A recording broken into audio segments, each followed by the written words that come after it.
You're now sitting at the We're in wave Australia, mate. Yeah, it's not as scary as people think it is, though. All right, right? So the internet just loves to blow that kind of stuff up. Like, I feel like Yeah. it's the same thing with Florida. And everybody talks about like the Florida man. Yeah. Or the Florida woman, and how Florida is just like this awful place full of like crazy people. I haven't had that experience personally.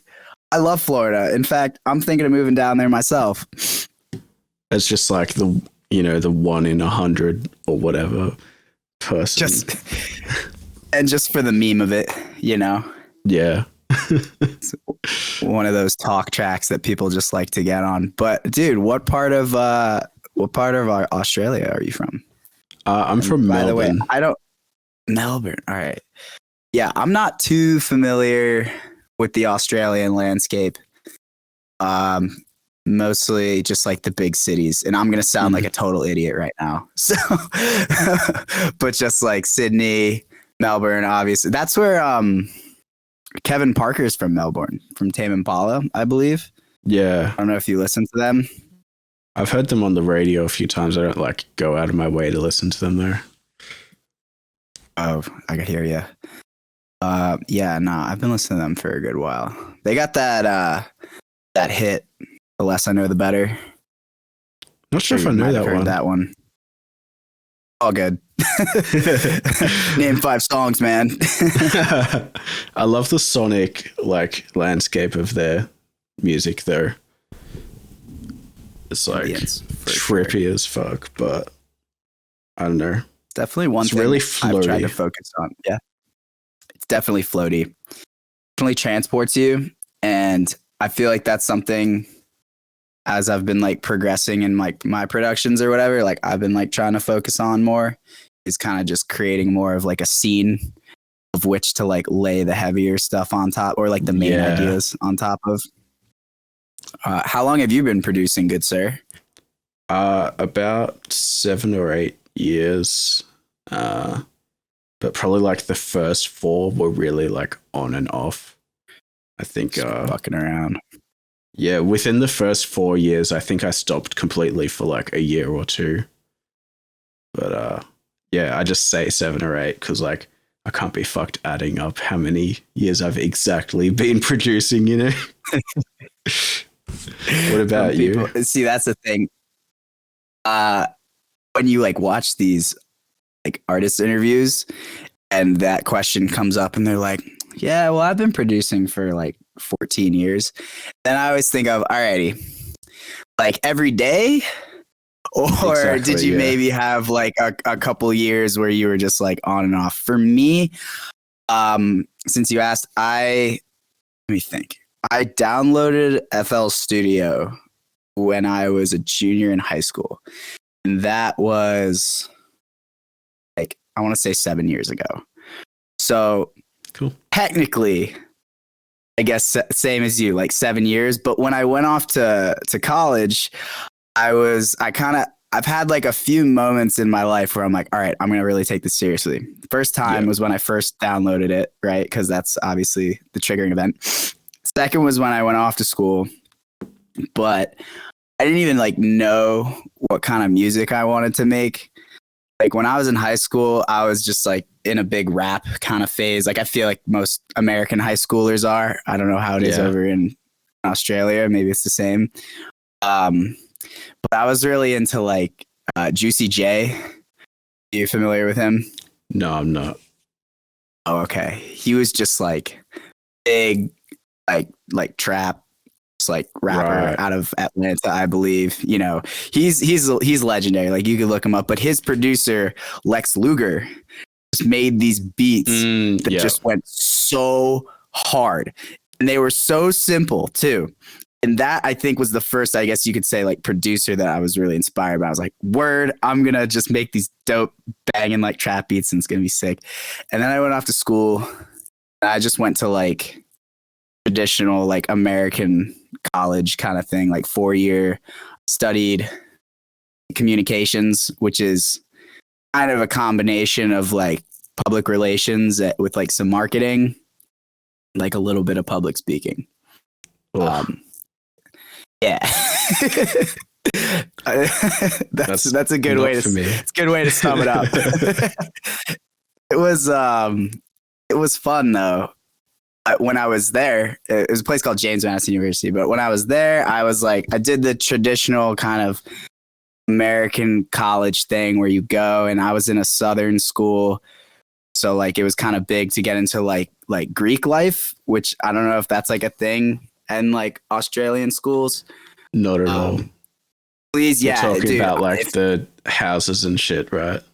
Yeah. So it's like a bunch of guys or gals just kind of like in the same organizations, like basically organizing events, whether they're like social events or like charity events.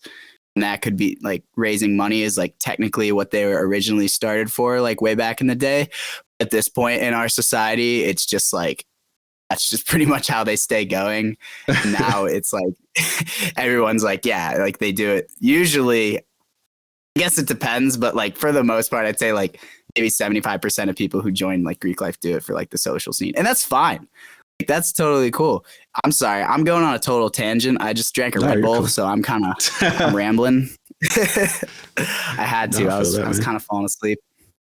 Anyway, I was really distracted. I was really distracted by that whole scene, and I wasn't really like giving music the energy that one would need to give it in order to get really good at it. You know what I'm saying?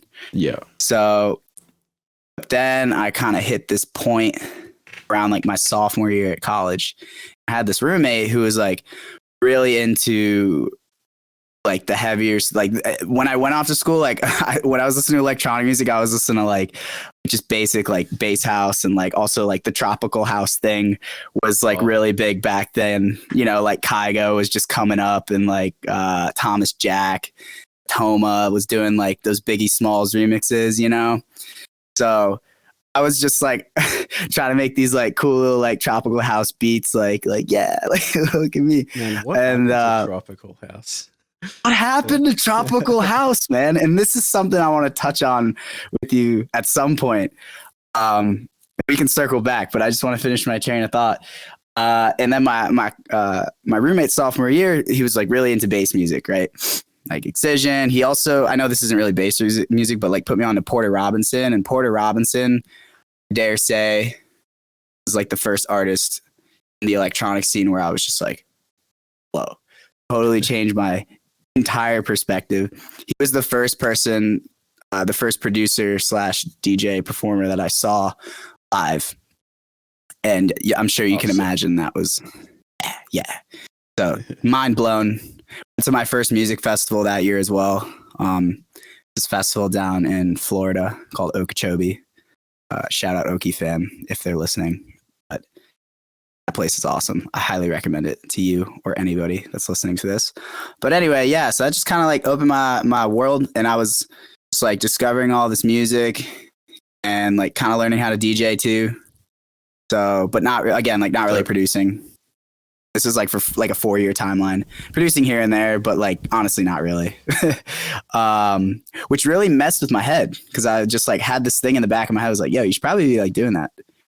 Like I would always ignore that, you know? And then don't ignore the creativity. You know that voice. You know the one I'm talking about. It was just gnawing at me for 4 years straight. Like, what the fuck are you doing, man? Like, get your shit together. And then I justified it when I started like DJing and making mixes and stuff. I was like, oh yeah, this counts. And then like after a while, I started to realize like, all right, I'm gonna need to get back into this like at some point. And I kind of started to like senior year. And then when I graduated, I was just like working this job in Washington, D.C. I was just absolutely awful. And I kind of had this job like, was it? It was, by the way, my bad. I feel like I'm kind of just rambling on. I know you had like questions and stuff. No, with this, this is like the just shit talking episode. Cause like, you know, I said like, yo, is there anything you want to talk about and stuff? And you were like, we can kind of just like, you know, just shit talk and Yeah. That's kind yeah, man. I'm a very unstructured like individual, like in a good way, I guess. Organized But chaos type thing. yeah, organized chaos. I like that. That's a great way to put it, man. Uh, so anyway, the job I was working for. I always knew I wanted to like work in the entertainment world, like music industry, like entertainment, whatever. But like, didn't really know like specifically what I wanted to do within it. Yeah. So I was kind of just like floundering around like for opportunities and like. So I was working for this. I was part time working at a nightclub in DC called Echo Stage, which is a pretty awesome spot. That's where I saw Porter the first time. I've seen nice probably 75% of the sets I've ever seen have been in that space, and it's fantastic. I highly recommend you check it out at some point. Hopefully, you'll play there one day. I'm rooting for you, both of us. Anyway, let's go. Yeah. Unfortunately, they are shut down right now with everything going on. But anyway, so that was great. I was working there part time, just doing like hospitality stuff, like green room setup, which was really chill. That was like the one thing in that time of my life where I can be like, all right, that was pretty awesome. That was probably like the closest to the industry I've ever gotten was that job. And then full time, I was working at this radio company called Entercom. And I don't know if you ever heard of like radio.com, but it's like an app where you can like listen to the radio like on your phone. It's kind of cool. Right.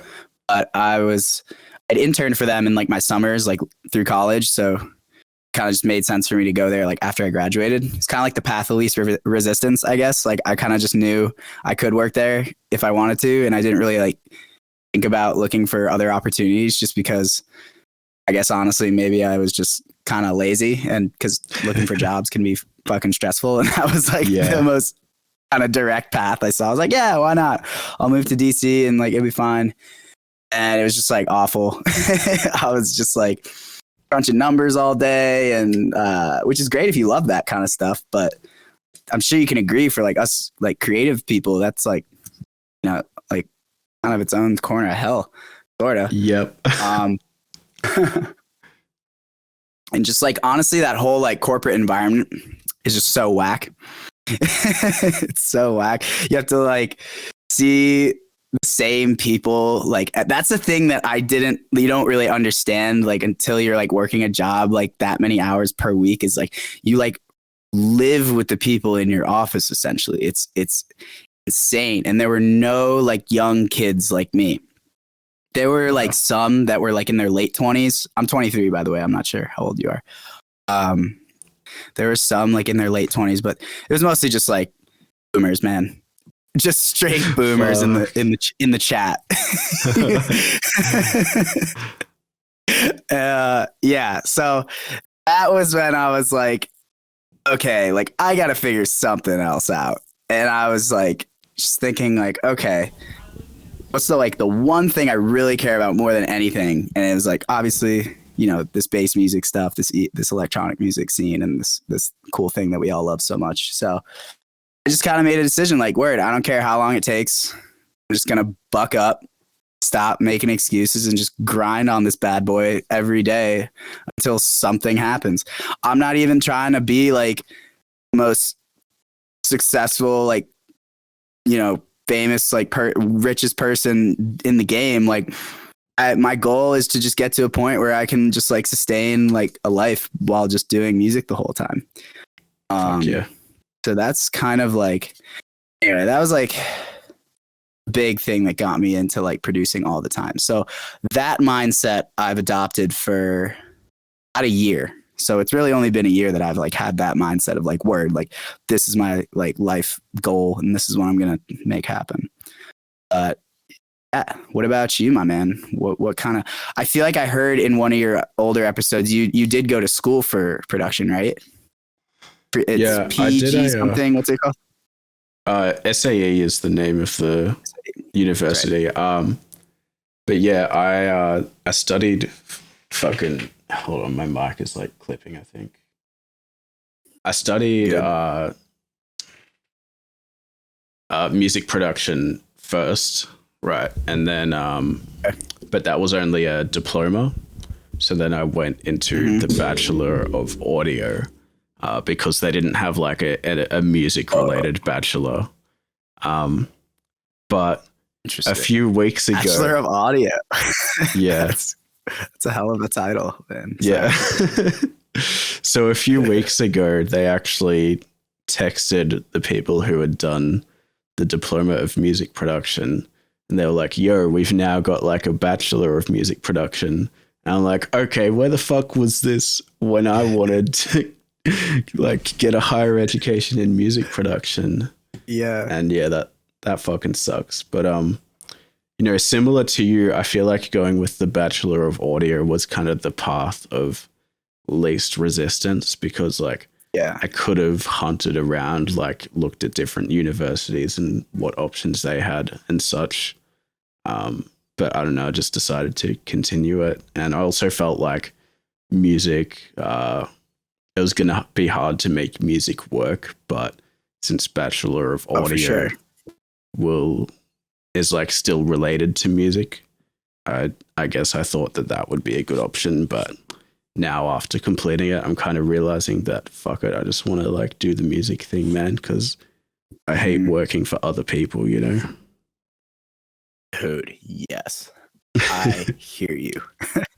That's like half of it for me, is like not even just the music thing, but just working for someone else or just like in a big company is just not for me. Like it's not for a lot of people, man. And I think especially in America, it's a very big narrative to kind of like go through school, go to college or uni, to get the program that you want to get the program in, and then just like get a job. Like, and it's like, all right, someone who's just like growing up in high school, like still just like trying to have fun. And meanwhile, over here in the States, you have this like glorified kind of image that's just kind of fed to you throughout like mainstream culture and movies and TV of like what the college experience is like. And you see all this, you know, the parties and the fun and it is fun. Like it's great. Like, don't get me wrong, but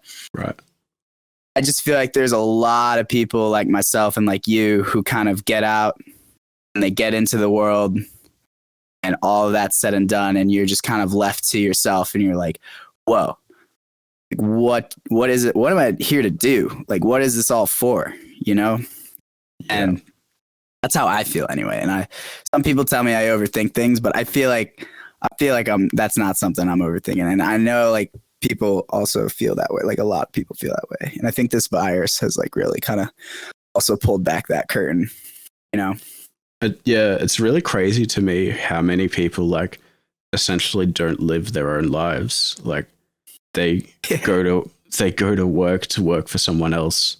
They come home and watch Netflix to, you know, escape their own life. And then they just sleep and repeat it. It's like so insane. Man.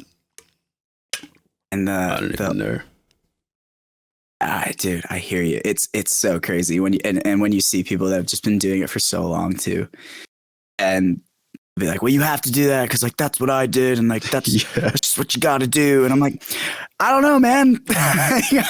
Do you know how humanity progresses? You know, kind of like doing new things evolves humanity. Not doing the same shit. Internet thing is like kind of a big deal. Like you can like literally make a living talking about stuffed animals if you're that good at it. You know, like there's an outlet for you. You can literally make a living just being like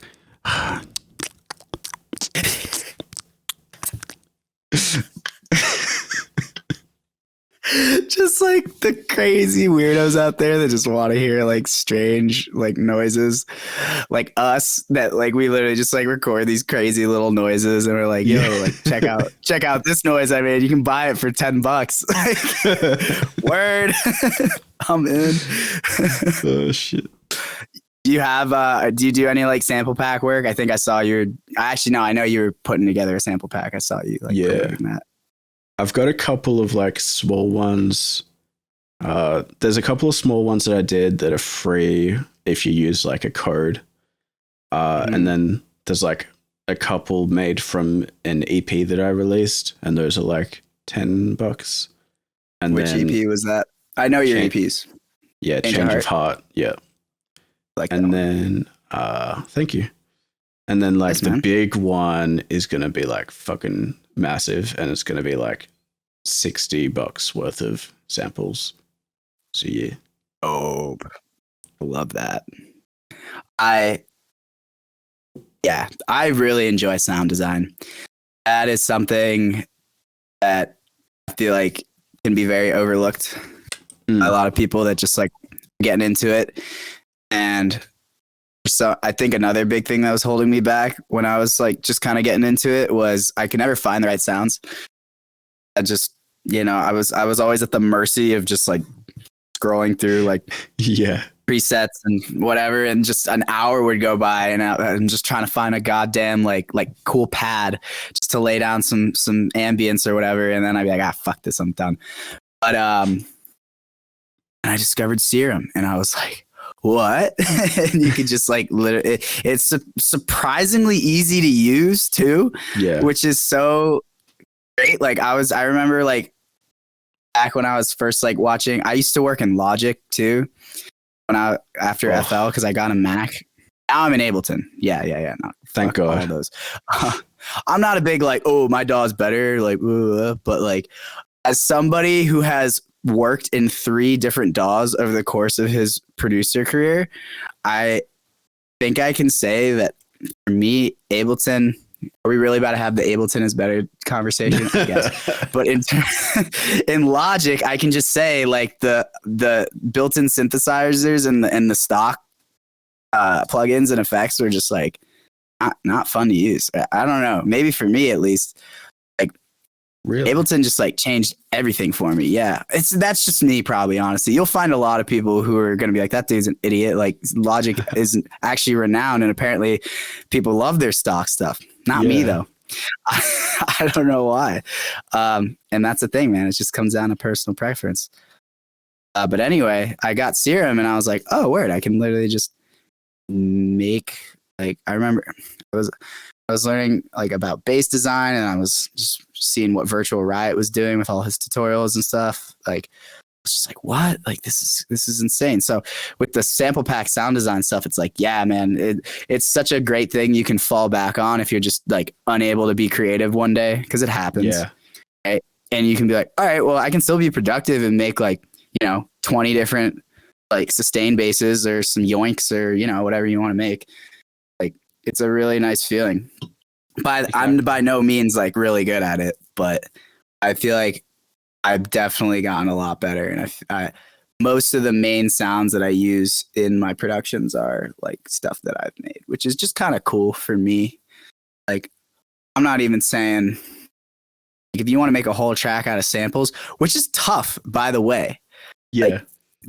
Like, and when you do that, one of my mentors told me this. He's like, dude, nobody's gonna know, So I feel like there can be people out there who might even kind of be like, ooh, like he uses like all samples or whatever, and like, it's like, dude, come on, stop. Nobody cares. If you can use like all samples but actually make them fit together, then I think that alone makes you a good producer. That's some skill. Yeah, that's like a really challenging thing to do. And I got buddies who do that. I'm sure you do too. And I don't think I've ever done that though, because I don't know. Maybe it's because I've always been like a piano player. So my natural inclination is to just go to like my MIDI and just kind of lay out like whatever I'm feeling, Yeah. But then there's people who like don't do that, and their style is like they just want to like they hear something, whether it's like a sample from a song or just like it could be anything, and they're like, oh, word, I'm just gonna stitch that with this and that. So it's like different workflows, man, different minds, and that's what's so cool about it. I feel like as well as falling back on sound design, you can also fall back on mixing, as long as you've got enough tracks in the works. Because what do you mean? Did you see my 30-day challenge posts? Yeah, the Adam Ivy one. No, this is different. Oh no, you were doing you were doing the you were just going through all your old ideas. And didn't you like try to make an idea a day? Yeah, And yeah. then you went So back and you listened to all of them?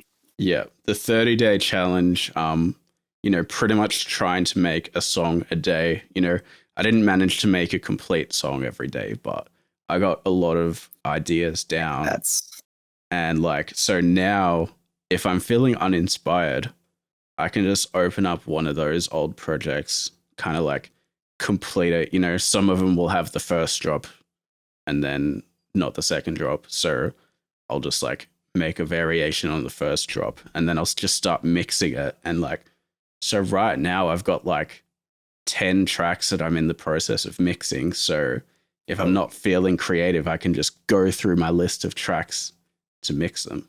And it's just a great feeling of like, I can literally spend 6 hours in one day mixing multiple different tracks. That's awesome, man. I think that is something I need to kind of improve on, is not being so committed to certain tracks. Like obviously I'm a firm believer in it's important to finish your work, because I think we've all been to that place where you just got a graveyard of, loops and ideas and shit that sounds dope. And then you just never get around to finishing it. And when I was in those early stages too, that was another reason that kind of deterred me, is like, oh, I'm never going to finish anything. Like, I'm never going to finish anything. And it's like, it's this never ending kind of paradox. But I've just lately kind of been forcing myself to finish the things that I start. And that is what I just put out an EP last month. And that was kind of the culmination of me being like, word, like these 4 tracks are going to be on my first EP ever. And I'm going to finish these tracks. And even if like they're not perfect and like exactly how I want them to be, I'm still going to put them out there. Yeah. I'm awesome. Just like don't have much of a following, so like it's fine. Like, and B, I was still happy with how it came out and everything. But B, it's just like I just wanted to like have a foundation of work that's just out there, and it's like just a thing to stand on. Because if you're just like constantly like not finishing stuff, you're never really like standing like on a bedrock. If that makes sense. Yeah, and I think people kind of expect too much from the early ideas of a track. Like, sure, every now and then there's a track you'll start and it'll kind of be like an aha moment, like I've just figured out how to do this new thing and it sounds fucking amazing. But a lot of the time, the real vibe of a track comes from all the bullshit, necessary annoying work that comes in afterwards. Like you get the main idea down and it sounds all right, but then you go in, you make the intro, you put in all the fucking annoying sound effects, rises, fucking cashmere long sweep number 8. Yeah. Facts, dude. Facts. And then after that it 10. just gets elevated. So I think a lot of people need to commit more time to actually finishing the tracks to realize the full potential of them. Mm-hmm. And another thing too is like, it can be daunting to be like, oh, I got to finish all these tracks. But like, once the main pieces are there, and this is something I like, that's an actual thing that I feel like you can practice. I know a lot of producers talk about this. Il Gates talks about this. Bass Clef talks about this. It's just like kind of creating like what they call it, or what Il Gates calls a super loop, which is just kind of taking a fuck ton of ideas. Yeah, I don't know if you heard about this. You take like a bunch of ideas, a chord progression, drum beats, sweeps, literally everything that could work together in like an 8-bar loop, and you just make a loop that has like 50 tracks, right?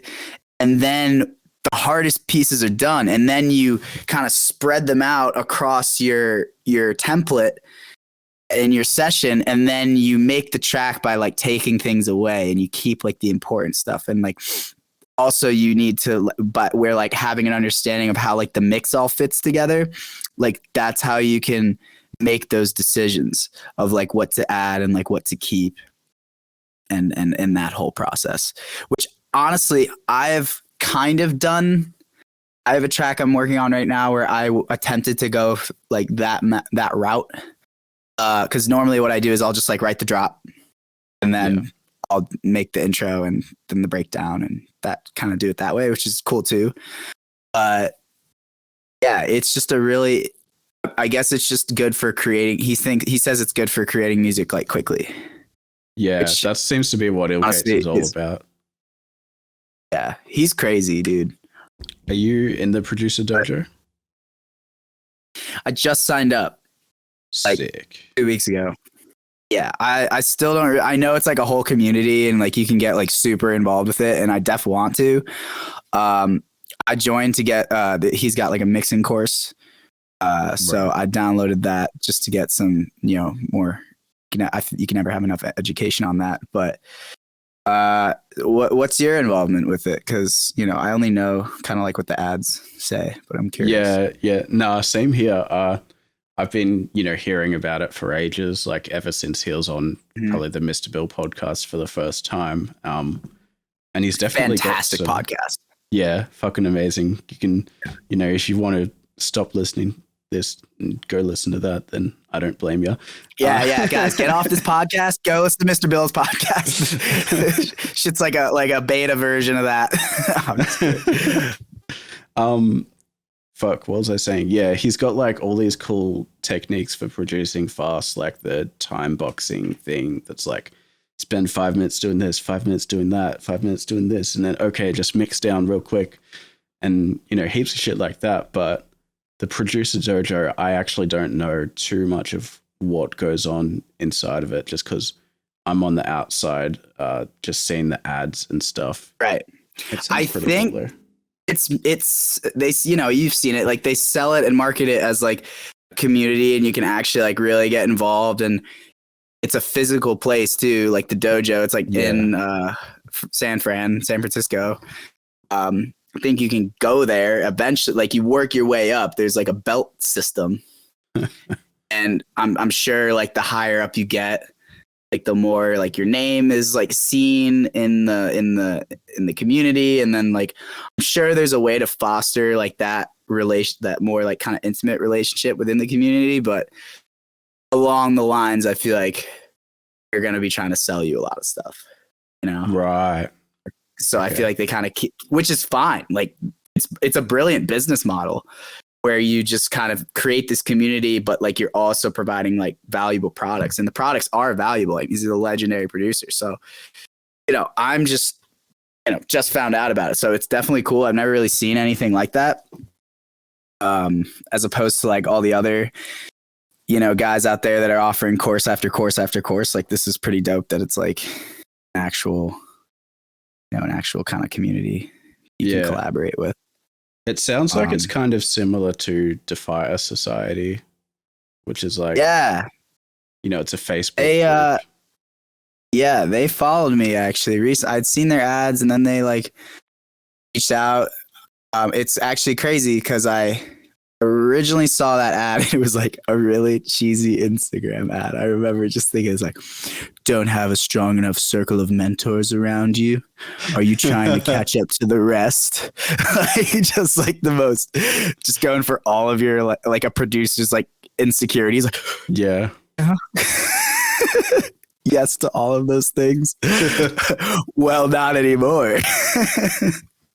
Oh, shit. But so when I first saw it, I was like, whatever. But then I saw like Sippy, another Australian producer.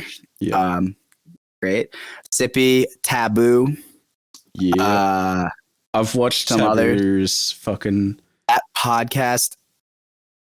No, I was gonna say his video. Fucking, what's the crab song? Oh, Crawdaddy. Yeah, he did a track breakdown of Crawdaddy, and that was fucking amazing. I loved every minute. He did on Defy or Defire. Yeah. Yeah, because I did see that he was on that. So wait, did you have to pay to get access to that, or how does that work? I think it's something like $50 a month for gold, and then like platinum is higher, but I think with platinum you get like a one-on-one lesson every month or something like that. It's not bad. But yeah, with So gold, there's keep going. like there's literally like tens, if not hundreds, of track breakdowns and tutorials, and all on their website and shit. And there's heaps of like opportunities that get posted in their Facebook group. I think that's actually how I got my first label release, was from being in the Facebook group. So yeah, thanks to Fire.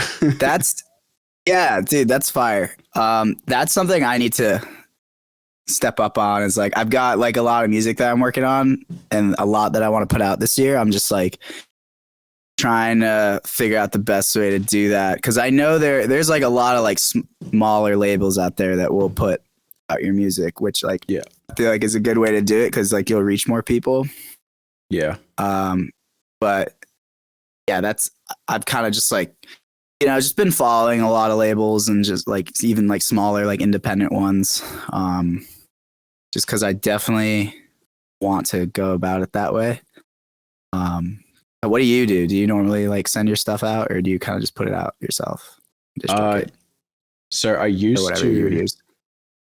I think like, yeah. So ever since I got like that DM from the person in the Defier group who was like wanting to sign some of my stuff, ever since then it's made me think like, okay, my shit is now good enough that labels are actually coming to me. So I should probably be trying to release pretty much every song on a label. But that's a good position to be in, man. Yeah. Because when people are coming to you, like you have more leverage. Yeah. As they would say. But not that you want to like leverage and like be that guy, but like I just feel like it's just kind of a better thing mentally, you know? Yeah, just for sure. Because you know, someone's like, yeah, get like taken advantage of and shit.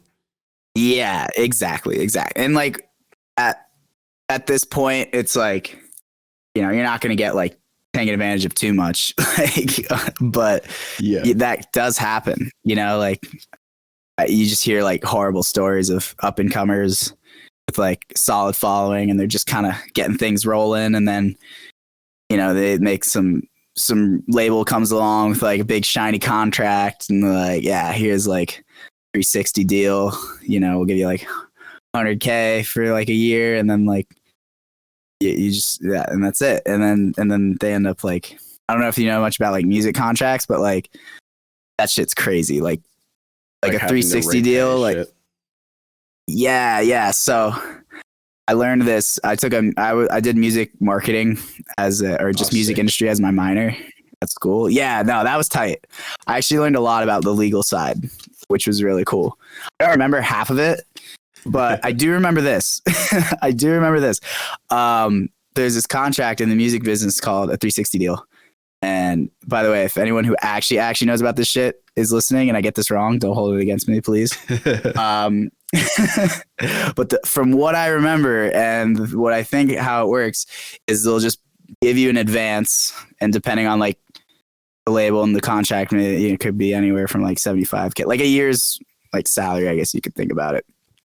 And they'll give you an advance, and the idea is like, word, like this is it, like I can quit my job and I can do music all the time. And it's like, that's like off the cuff, you're like, dude, this is the fucking dream. But the reason it's called a 360 deal is because they will, in one way or another, whether it's from your ticket sales or your streaming or your merch or whatever, they will recoup that money from you. Yeah.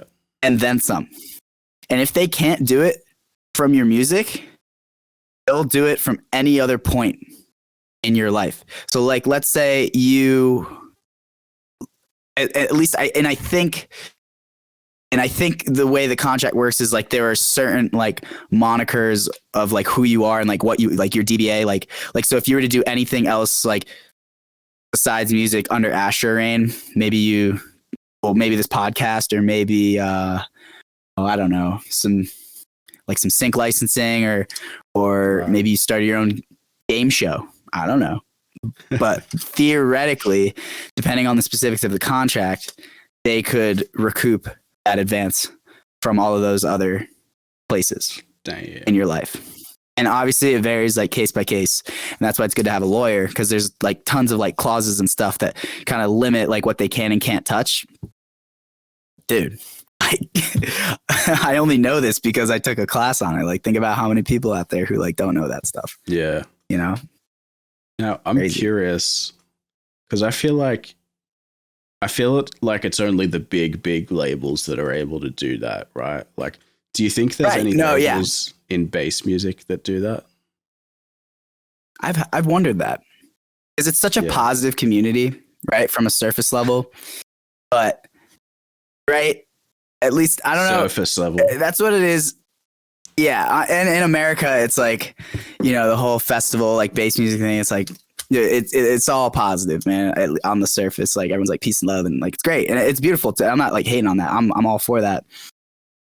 But at the end of the day, like, and like, I saw a lot of this when I was working at Echo Stage in DC. Like, this industry is fucking brutal, man.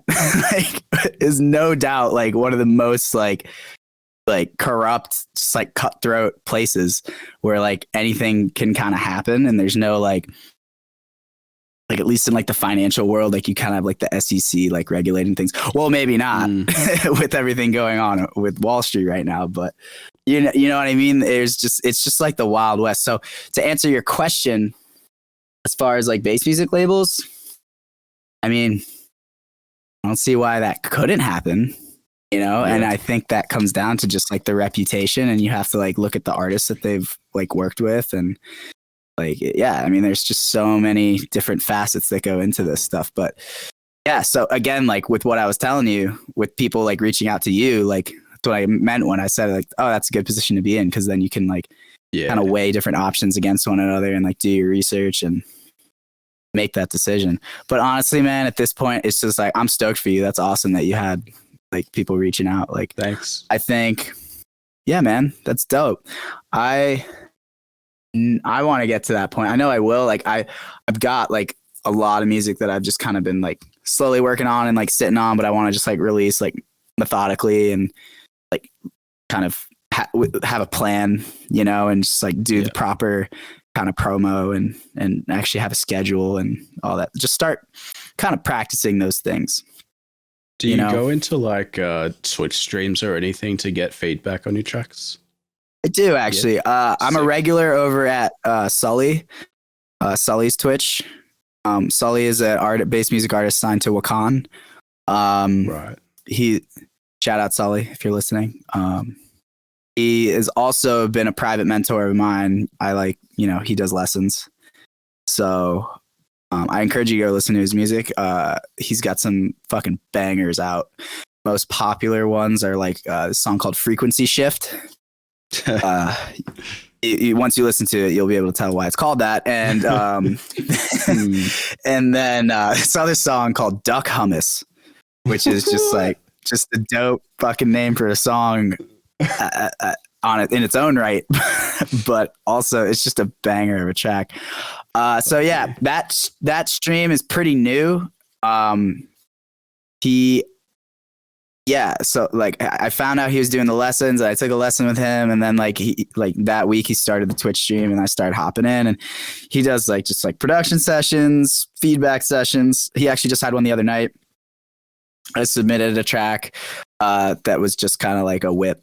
I'd like just kind of whipped something up, and it was nice. Like it was really nice because I had like things that I was planning on doing to it. But I just thought, I was like, oh, word, why don't I just throw it in here? I know it's not going to be perfect, but like, let me at least just make sure I'm heading in the right direction. Yeah. And it was cool because like he said pretty much everything he touched on was like shit I was planning on doing. And that's not just like a confirmation bias thing. Like I knew I had to change like the melody sound to like a different sound at different points to like kind of spice it up. And I was like, oh, word, like dope. So I love feedback streams for that reason, because it's a great way to just kind of, if you are doing something wrong, have, you know, rectify that, but also just kind of confirming your own thoughts that you were having beforehand. Because like that's the biggest thing, is like having the confidence to be like, oh, well, I want to do this. Like, is it the right move? Yes or no? And you can kind of, so highly recommend hopping in there. He goes on every day. for the most part. So that's just SULLY. Yep. On Twitch. SULLY. He's one of those Wakan boys. I think. So with the feedback thing, like the whole reason I actually asked that was because I think feedback streams are underrated as a way to get your name out there. Because you're literally getting your music played on, this well-known artist platform. Yeah. So like fucking people absolutely. I've mentioned this before. I need to get better. I need to start submitting for more like feedback streams on Twitch and stuff. Because, you never know who's watching. You never know what A&R for a big label might be watching. Exactly. And dude. Of course they're in those chat rooms. Like, this is it. This is where the scouting happens. There's no shows.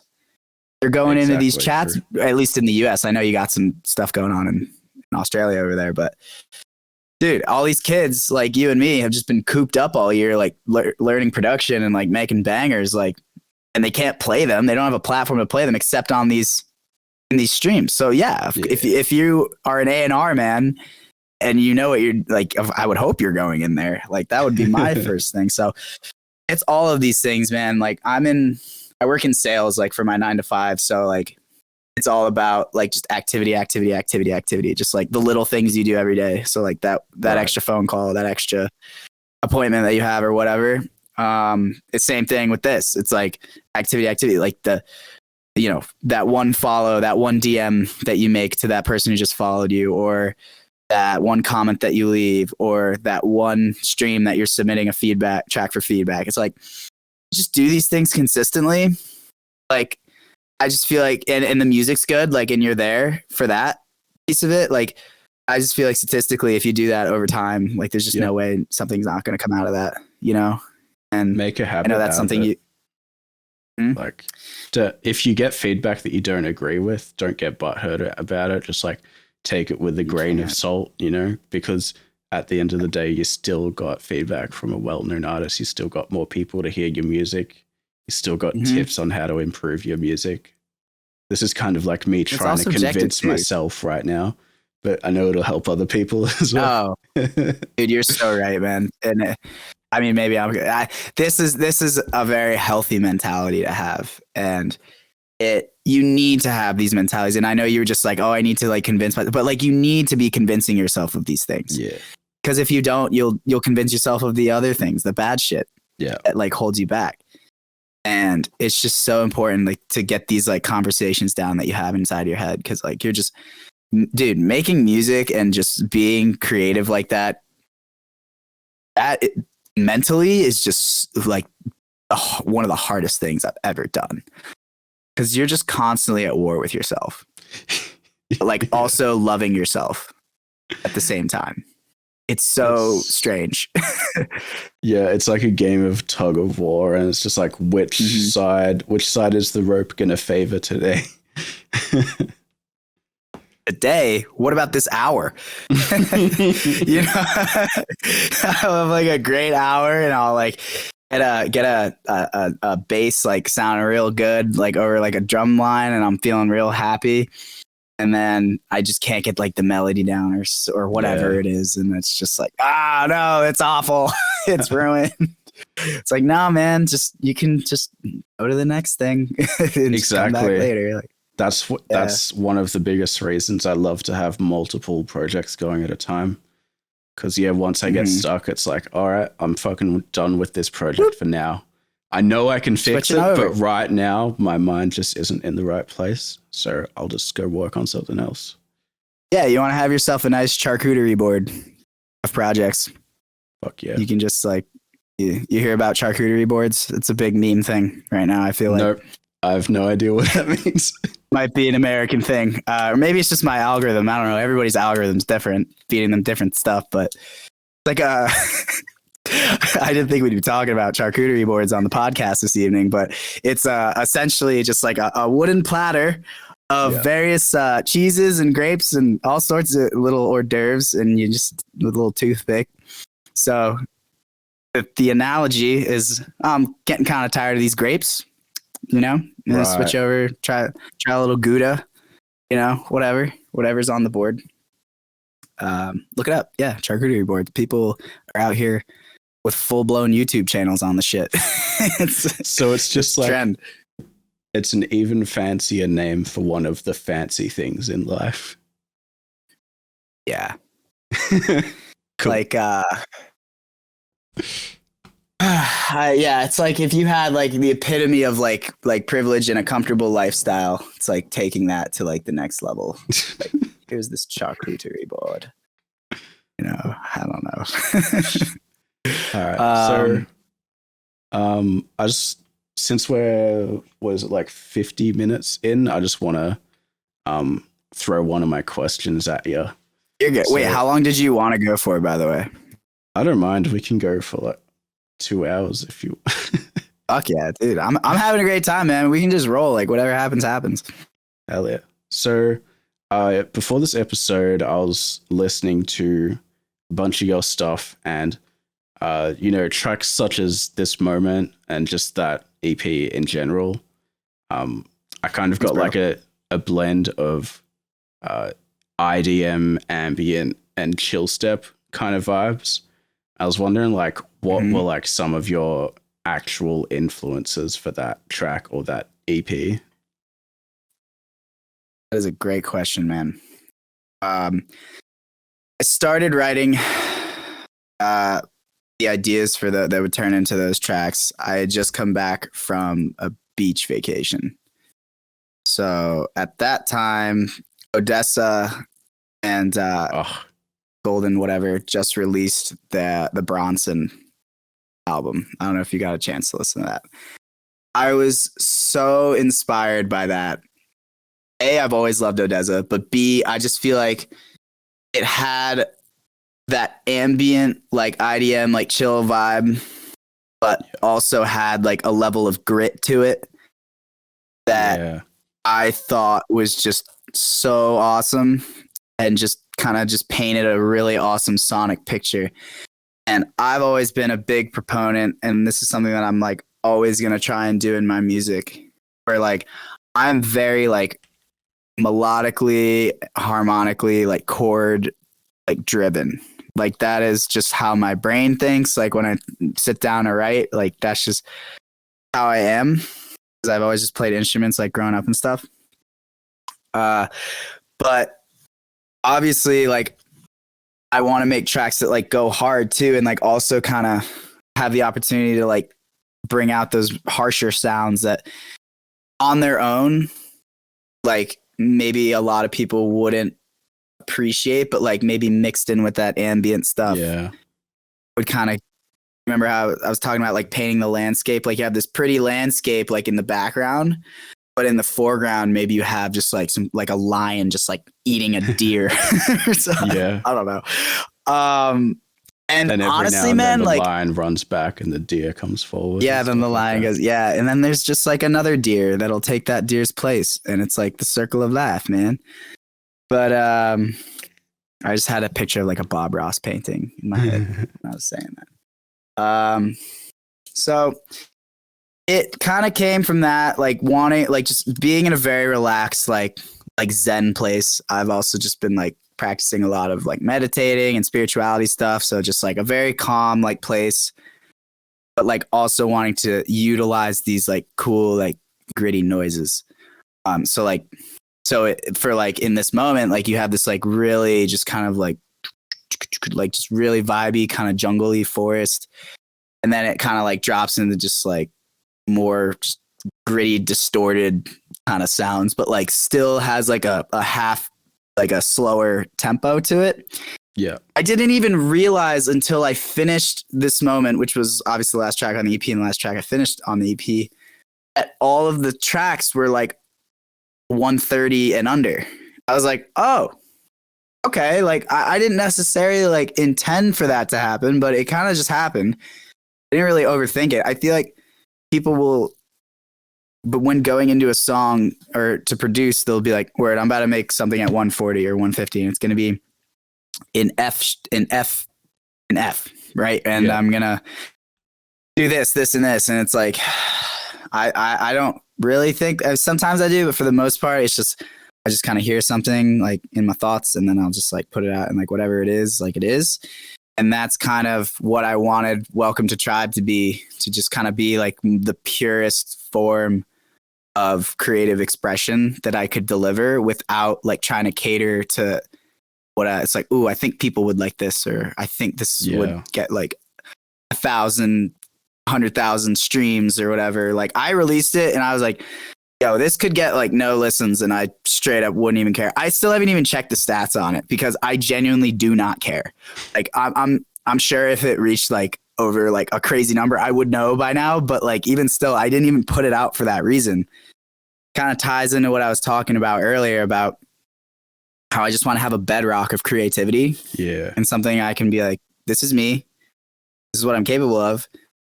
But I will say now, with the stuff that I am putting out or that I'm making right now, is definitely like I'm starting to kind of think in the mindset of like, okay, well, what's like the show going to look like eventually? And so I'm trying to make tracks that are faster and more mixable and, you know, kind of fit that more like specific grid, but also utilizing similar sounds. Sick, so man. That's what people have to look forward to. I'm stoked about it.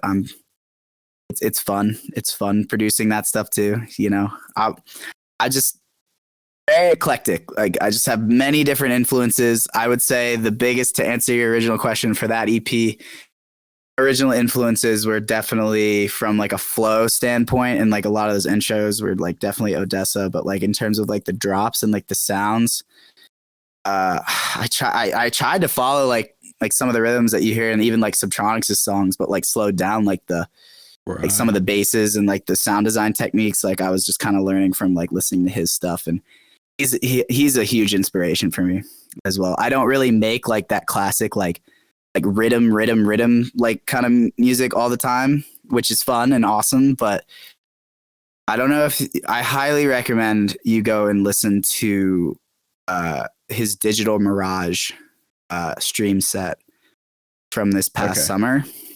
I think I listened to it like every day in the months of like June, July, and August. No, I'm not even kidding. Like it is just full of like hype shit, but also like some really cool down tempo stuff that I personally believe is like the future of like where not only he's going, but like I don't know if you listen to like Chi, or EPROM or G Jones, obviously, but like these guys are just like that real kind of like it's hype, but like also like kind of down tempo at the same time. It's really hard to explain, and that's like what's so cool about it, is like you can't really explain it, you know.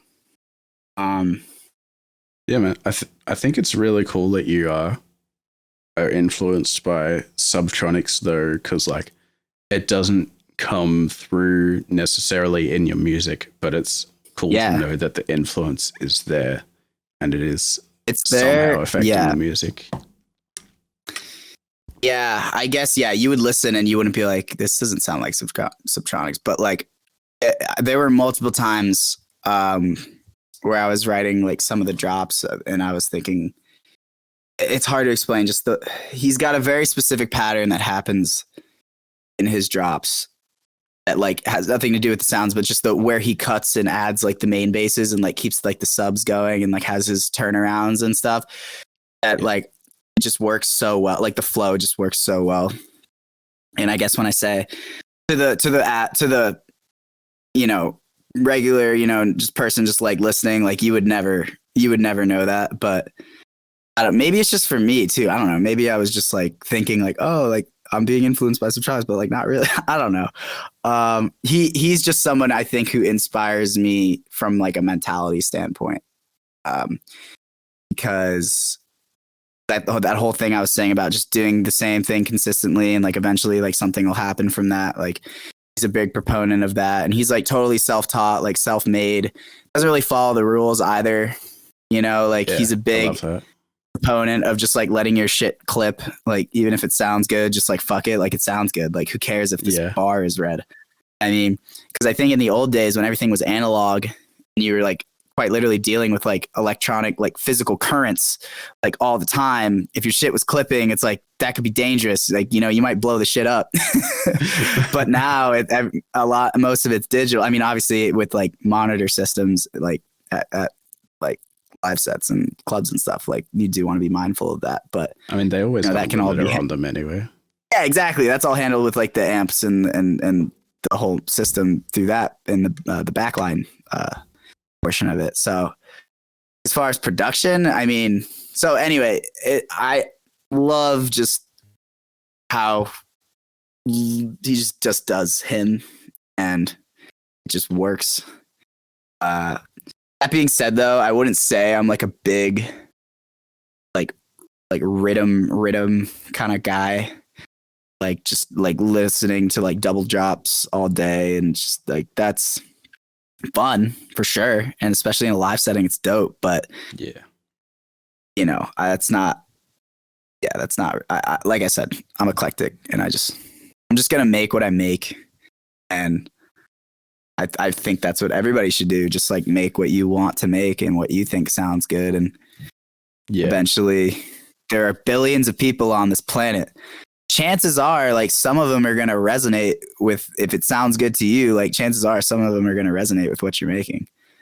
And, like, you know, if you're going to choose to make something that's not what you want to make, but you're still making bass music, then you've made a poor decision. Like, why don't you go make pop music or something? Yeah. You know? Especially with bass music, too. It's very easy to just fall into that. Because, you know, once you nail down that formula and like those sounds, like you can make it, you know, and it's like do it. But it'll just be harder and harder to stand out, you know? Yeah. And also just like, I guess that yeah. I was just saying like the ceiling of like how successful you can be, you know, if you're putting your true self on the line. I forgot the word, but like if you're not being yourself in favor of success, then you should choose something with a higher ceiling than bass music, you know? Right? Like that. Well, yes, but I have this like ideal. I feel like bass music and like the sounds that we hear like typically can be worked, and this is obvious, but like it can be worked into like any genre. I feel like bass music is almost just like a transcendence of genres rather than like its own genre. Like, does that make sense? Yeah, I feel like it can be worked into other stuff to an extent. Yeah, for sure. Yeah, maybe. Yeah, right. I mean, like, I don't know. I have this like vision for like the world in like 20 years where bass music is just like I know it's popular now, obviously, but just I'm talking just like played on like the radio all the time, you know, just like normally, and people wouldn't even like think twice about it. You know, they wouldn't be like, oh, whoa, like this is different. Like it's like, oh yeah, it's like bass music. You know, same way you would hear a country tune, or like what if, you know, like Subtronics played it like the Super Bowl. Like I hope we live in a world one day where that's just normal. and we're like 50 years old and we're like, like dude's a classic. Like, you know, there's that whole debate of like, and I always thought about this when I was younger, and I've seen like people talk about it online and stuff of like, when our generation is, you know, in our 50s and 60s, and we're like, we got grandkids, and it's like, we're going to be like, I'm going to play you like some classics from when I was growing up. And it's like Lil Wayne just like rapping about like, Imagine if there was like a station for each genre, right? And it was just 24/7 back-to-back mixes. Like literally no bullshit talking, or, you know, perhaps talking, but it has to be like over the music. The music can't stop. And it's just like, so like literally just not. Well, they would have to either make that a paid thing, like Sirius, to avoid ads, or you'd have to have some ads in there. Yeah. Which is what I used to do, by the way, when I was at that radio company. I used to like run ads.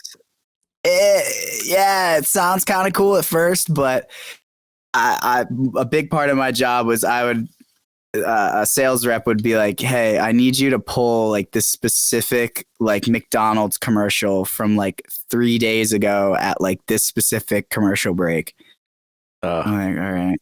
And I just go back and like just space bar, like fast forward, like where is it? And it was all in what's that really cheap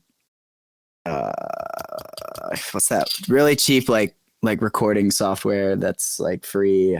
Reaper? Oh man, I forget. No, audio. Audacity. What is it? Audacity, yeah. It was all in Audacity. Jesus. Which is probably I was just shitting on that, but that was the closest thing to production I had to do at my job. So I guess I should have liked it more than I did. But I don't know. I'm tough to please, you know. I guess.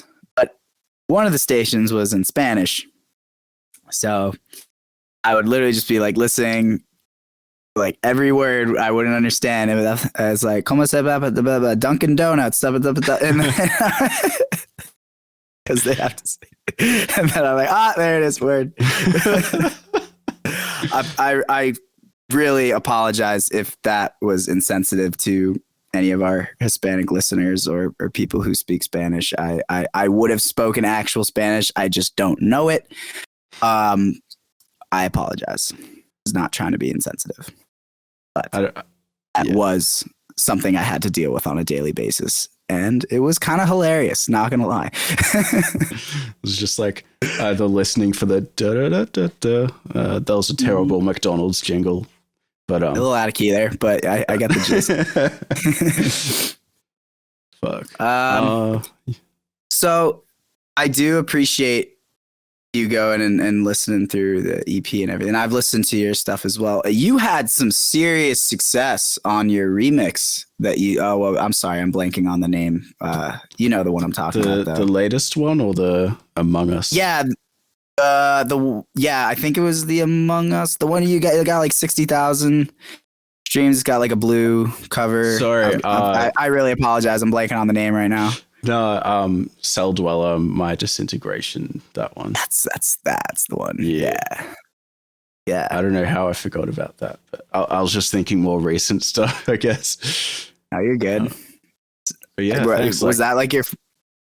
So I really enjoyed that, is what I was saying. But like that was also, was that like a really big first success for you? Do you think? Yeah, that was huge. Like, I wish I could have like been able to capitalize on it more, but like, I don't know what else I can do with it, you know, other than just making social media posts, just showing it off, basically. Yeah, this is something I think about a lot. It's like we're grinding out here on the gram and like all these big platforms, really, and it's like you gotta wonder, like, there are platforms out there right now that just like aren't big, that will be big.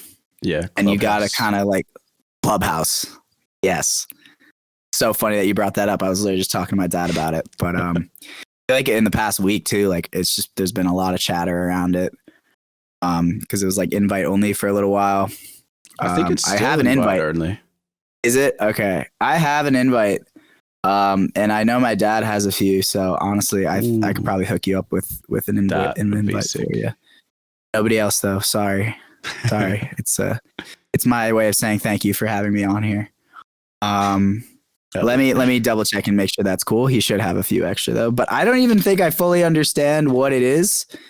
It sounds like kind of similar to like a Twitch stream, but kind of just the audio piece, and it's like. Kind of like what we're doing right now. People could like listen in live, right? Yeah, obviously I don't have access to it, so I don't know exactly what it is either, but it kind of sounds like you can just start, you know, rooms or servers, I suppose, and start chatting to people about a certain topic, and then people can jump in, and I'm not sure, can they start talking about it as well, or is it just like the people that you give permission to? I don't know, but I'll tell you this, brother. If it were public and anybody could just jump in, it'd be a nightmare. It'd be like an Xbox 360, Halo 3, 10-year-old chat gone crazy times like 1,000. You have everybody and their mother just like chiming in like I'm hanging out with your mom. Like, I'm sure you can make it private. Like, but there's a lot of great comedy potential happening here. And I'm excited that it is happening. And yes, so to tie it in, definitely good to look ahead. I remember, oh my God, I remember back when I was at school and I was like just seeing like ads for TikTok, like come across like my Snapchat or whatever. I was like, this is the dumbest shit I've ever seen. like who the fuck is using this? Like 10-year-olds like making like silly like music videos. Like, all right, like would you quit marketing towards me like this weird app? And look where we're at now, dude. And it just I learned a valuable lesson from TikTok, and it's not even too late to get in on TikTok. I don't even think. I think there's still a lot of definitely like not. I put some very basic like promos like for tracks and like literally did nothing for them. Like just posted them with like a couple hashtags and like 600 plays, and I'm like, which isn't a lot by TikTok, but it's like the fact that I literally did nothing. And then just like got that amount of plays, as opposed to like Instagram, you got to like research the correct hashtags and like do all this like crazy stuff. It's like, so yeah, just the whole social media thing in general is just, I know, going to be the biggest challenge for me. I know that for a fact, just because fundamentally I don't really like it. I'm not, it's for me, I spend a lot of time on it. And if you can use it healthily, there's a lot of like great resources on there, and it connects people, which like we met like through it and everything. Yeah. But it's just hard because it can be so fake. Yeah. It is, a lot of it is really fake, especially in the EDM scene and the bass music scene. I feel like there's just like a lot of shit talking and just kind of bullshit that happens that I just don't want any part of. Like, I just want to like put the music out there, you know? Yeah, social media can be quite draining for sure. I think the way I'm going about social media now is just, I really try not to use it the way most people use it, which is, I'm bored, I'll open up social media and just start scrolling. Yeah, I do it all the time. Yeah. Like I still do that, but I really try to just use it from like an artist perspective, which is like, okay, I post things when I need to post things, which right now I'm posting once a day. If I get comments, I do my best to reply to them. If it's just a fire emoji, I might reply. I might just do the praying hands. Exactly. And then like, other than that, it's just like, every now and then I'll go on there, just like start liking things from hashtags to try to boost my own engagement. But yeah, that's purely from like an artist perspective. I'm not going on there just to like get shit entertainment. Yeah. Cause yeah, like, I don't know, man. Like if you want to know about the latest that's happening with your favorite artists, turn on notifications and like stop scrolling through your feed. Just turn on notifications. And this is probably going to hurt me right now. It's a slippery slope though. Oh, it's okay. We all know we have these problems. Like, it's okay. It's good to talk about them because that's how we develop solutions. And you're right about the notification thing. Literally just happened. Like Must Die is going live right now. But what happens is like, and they say this in that documentary, The Social Dilemma on Netflix, is like, they send you these notifications, not necessarily like as the event is happening, or they'll send it like when they notice that you haven't been on in like a minute or two, as a way to get you back. Like, ooh, like someone liked you. Have you noticed like when you post something and you lock your phone, the likes don't show up on your home screen? At least they don't for me. It used to, but there's like, and I know this is a thing with a lot of people. There's like a theory out there that they don't show them on your home screen so that you have to go back into the app. And like pull the refresh going. Right. Because then you're gonna see the likes, but then look, oh, you got all this new stuff. Check it out, and then before you know it, you're like, oh, you know. That's what happens to me, man. And I have gotten worse over the past like few months. I feel like I've definitely gotten worse just because I know like I have to be on it, and like I also use it just to like network and like talk to people and everything. But yeah, I definitely need some more discipline because it can be draining, but very useful and can be like, I've tried to get to a point now where I only follow things that are going to be relevant to the mindset and the lifestyle that I'm trying to live. You know, like there's I used a lot to of just people who spew toxicity that I had to unfollow. Absolutely. Yeah. I'm gonna catch a lot of heat for saying this, but I'm gonna say it. I like unfollow, and this is a thing in like America, but like I unfollowed like Barstool for that reason, because I don't know if you like watch their content. It's great content. Like there's some really funny shit in there. A lot of it can just be like straight trash. And it's just like some, in my opinion, like I'm gonna catch so much heat for this, but like I don't know, just I was just seeing a lot of things that would just like make me like overthink things and just be like weird, and I don't know. I decided to I go through phases where I like follow and unfollow. But then I saw Dave Portnoy was doing a thing with like the small businesses, and I actually like watched a video of him like recording people's reactions when he, you know how he's like obviously doing the fund for like small, for like restaurants and stuff. He like is always posting like people's reactions of him like FaceTiming them. I actually like teared up the other day when I watched a compilation of them, because I've been incredibly frustrated by like how this pandemic has been handled, like so many of us. And when I saw that, it felt like the first honest to God like piece of good news that I had heard in like a year.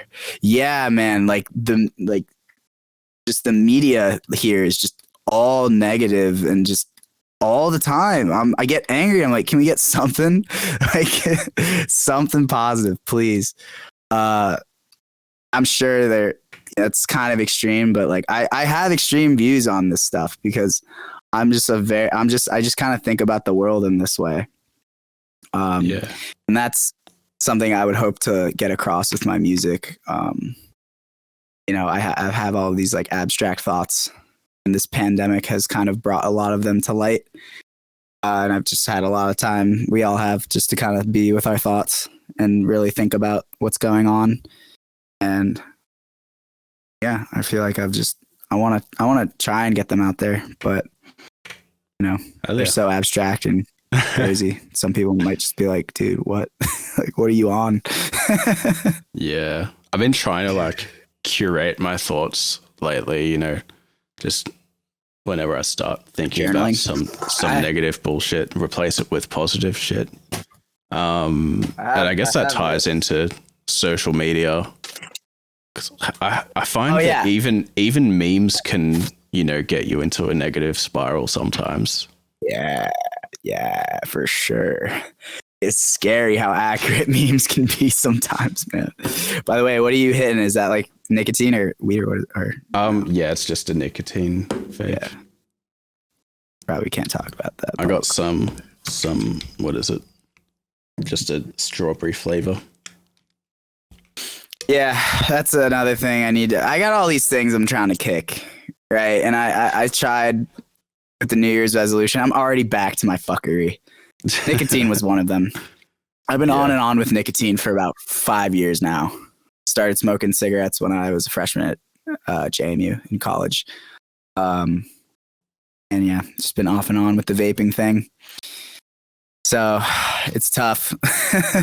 Yeah, vaping, but at least it's better than cigarettes, though. That's the main thing. Yeah.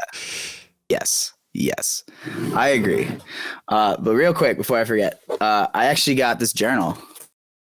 Journaling is really cool. Sick. I actually even had it embroidered. With TRYBE, to just kind of record these thoughts and the journey and all that good stuff, right? Because you're gonna want to look back one day and be like, like. Remember when I was doing that? Or hopefully it's so successful and like you look back and be like, you know, it's all started here. I think it's really just good to get things out there, get your thoughts out there. I just had like a 2-hour convo with my parents, just about some BS that I'd been thinking about for the past week. And like once it's out there, it's not in you anymore, so you can feel a lot better. Exactly. But with the creative stuff and all these things that we're talking about, highly recommend it to anybody out there who's maybe needs an outlet for like their crazy thoughts. For sure. At the end of the day, man, we're artists, we make music, like we're gonna have some crazy thoughts, man. I feel like you know, some people might not really realize the power of a journal, just based on like face value. So like anyone out there who's like, it's like you have this circle of thoughts in your head, right? Like 1 minute you'll be overthinking one thing, and then you'll be like, oh, what happens if this? And then like the circle shifts and you're overthinking the next thing. And it's like, what happens if that happens? And then it just keeps going and going and going until you get back to the first thing. And it's literally just like talking in circles inside your own head. And so if you have that problem, please try journaling. It's life-changing. I have ADHD too. So in terms of the consistency of thoughts, sometimes they don't even like relate to each other. Like I'll be anxious about one thing and just tie it into some other complete different piece of my life that like is just not even relatively related. And I don't know if that's a result of my ADHD or what, but I don't know. Yeah, my mind is just always racing in a billion different directions, and that's another reason why I get so stressed with the social thing, or the social media thing, is because there's just so many things that you should be doing to have a strong online presence. Yeah. On top of the music and just like working on the music as well. It's like sometimes I'm like, I know I just want to like, I need to do marketing and outreach and stuff like that. But sometimes I'll just get anxious about the thought of doing that and the sheer overwhelming amount of tasks that need to be completed on that front. And I'll just go and make music instead, which is good. Like, I'm glad I can at least do that. But yeah, that's when I say like, that's going to be the toughest thing for me.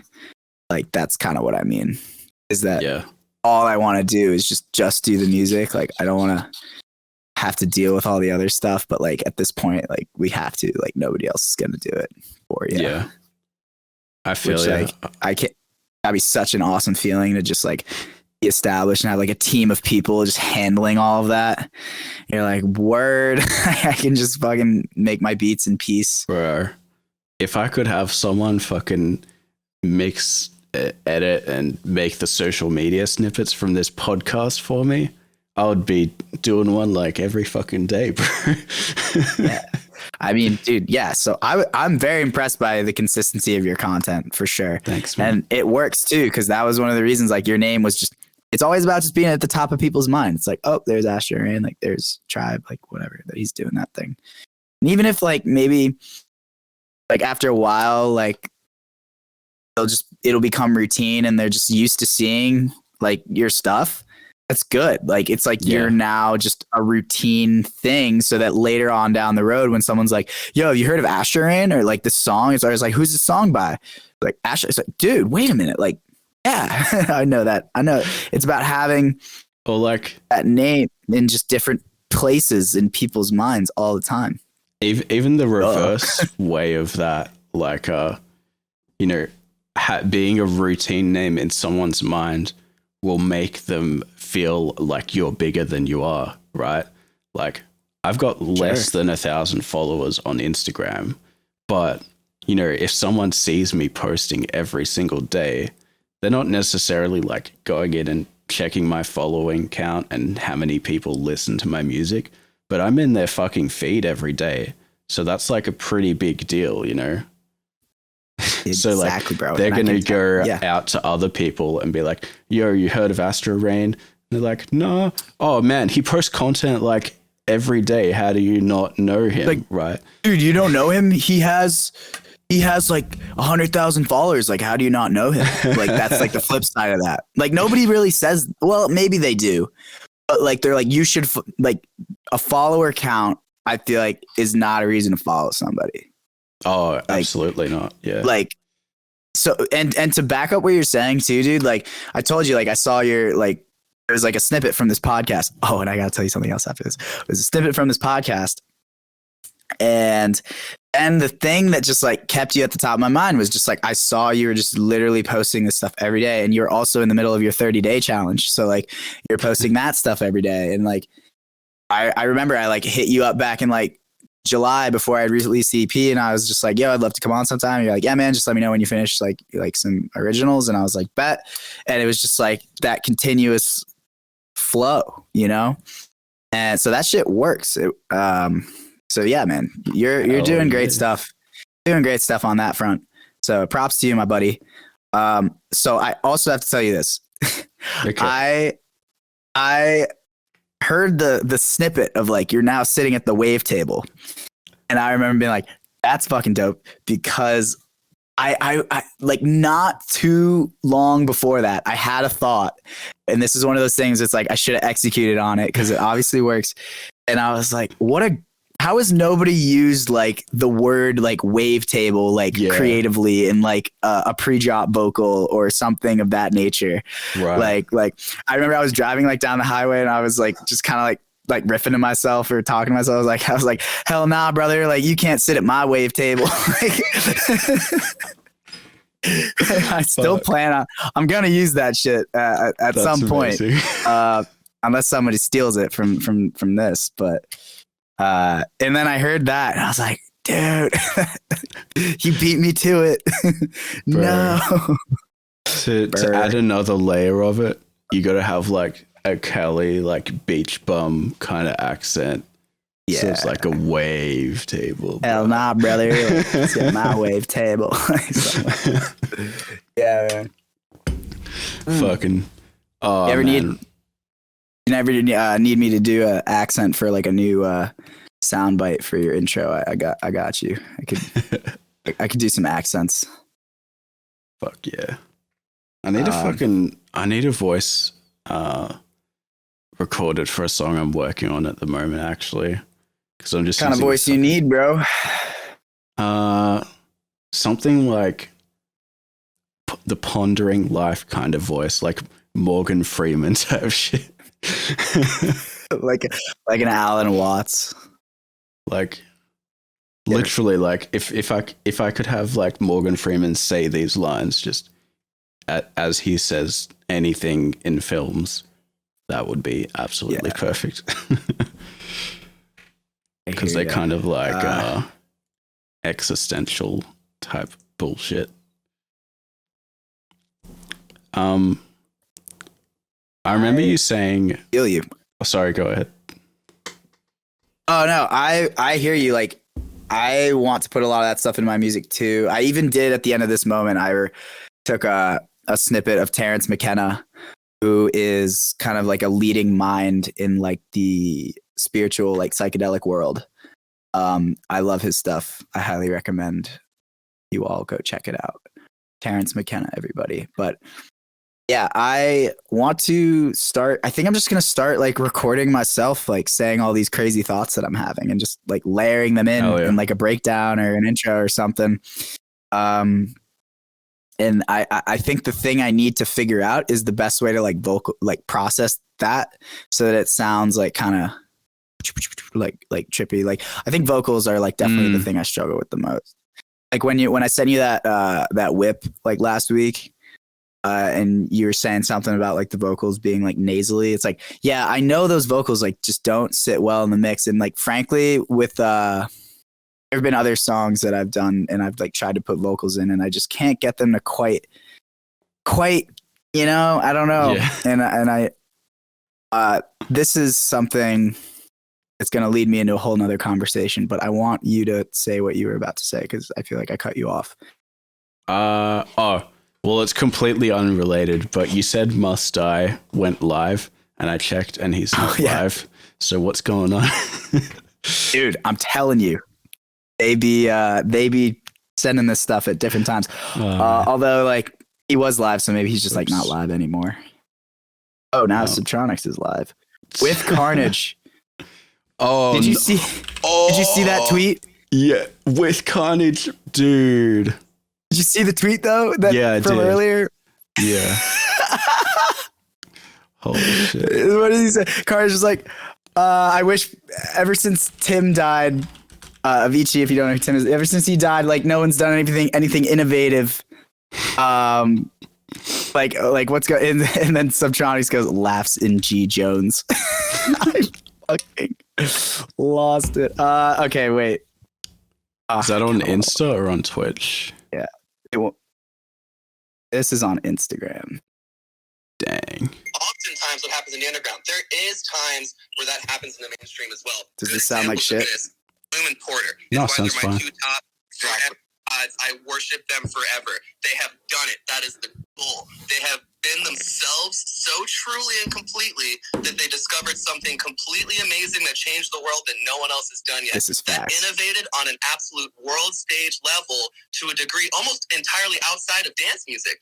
And that's why Skrillex is another one to me too, where like they are innovating on because they're themselves. They're not considering what the fans are gonna this is why I love this man. I'm so glad we're getting this right now. Care about. They're just expressing their true emotion. That being said, I have a list of a ton of producers right here that I really believe are doing that same thing. They just haven't found that spotlight yet. So yeah. Go ahead. Oh, by the way, that list he's talking about are coming from his feedback Twitch streams. At least a solid amount of them. I know they are. So to tie it back into what we were talking about. I was like writing and I was typing fast and like the first. I don't know how many. He streams on Cyclops Army, yeah, not Subtronics. Yeah, Cyclops Army TV, yeah. I did. So that, but anyway, so my personal list of people who I think are god tier producers, way better than me, way ahead of anyone. Ultra, VOLTRA. She's an incredible fucking producer. Literally my favorite dubstep producer on the planet right now. God damn it, Carnage. Mark Isn't incredible, super young, amazing producer. Sizzy, SYZY, one of the best rhythm producers. It's a blurry topic, but rhythm producer. I think there is Van Fleet, another incredible producer. Akios, most of the scene knows Akios by now, but they are incredible. Underscores, I am fucking obsessed with Underscores. They create kind of like SoundCloud pop, instrumental kind of intricate hip hop stuff. Yeah. Incredibly diverse and probably my favorite overall producer on the planet. Anyone that has released on Halcyon, anything that Halcyon is doing, the entire label Halcyon, their whole mission statement is innovative future shit. They're bringing a big of melodic rhythm, which is an enormous grassroots movement that's been growing for about a year or so. Straight fuck up. Halcyon is really representing that movement and they're crushing it. Whose label's Halcyon? Okay. Hula style. Yeah. So you heard it there, folks. Be you, do you. Everybody else is fucking taken. Drop mic. You heard it. You heard it from the Cyclops himself. Man, Carnage is just sitting there like, I don't know any of these people. Damn, I regret everything I just said. Just got schooled. Dude, when Jesse is passionate about what he's saying, like he'll go the fuck off. And I just, all right, I'll stop jerking him off now. But I have such high respect for that man. Honestly, I need to catch. What's up? I need to catch some of his streams. I don't know what time he streams at, but I like never see it live. Usually he says something on his story, his Insta story. Sometimes it's been random. Like, yeah, I've missed the past handful, but I mean, you could just turn Twitch notifications on. But yeah, good idea. Yeah, man, highly recommend. Wait, they were on? What the fuck? He can. He will like. He rips people's music to shreds. He does not hold back. Like if he's not feeling it within the first like 3 or 4 seconds. Nah, maybe not. He'll pretty much like skip through intros, like if they're not like really captivating, and then just go right to the drops, and then like be like, oh, this bass like sounds like this guy from like this song and this year. It's just like, dude, come on, man. But like, that's it, you know, if, it's just all the more, there is no cap to what we can create with the tools that we have. Oh, I thought you were going to say there is no cap to what he can say.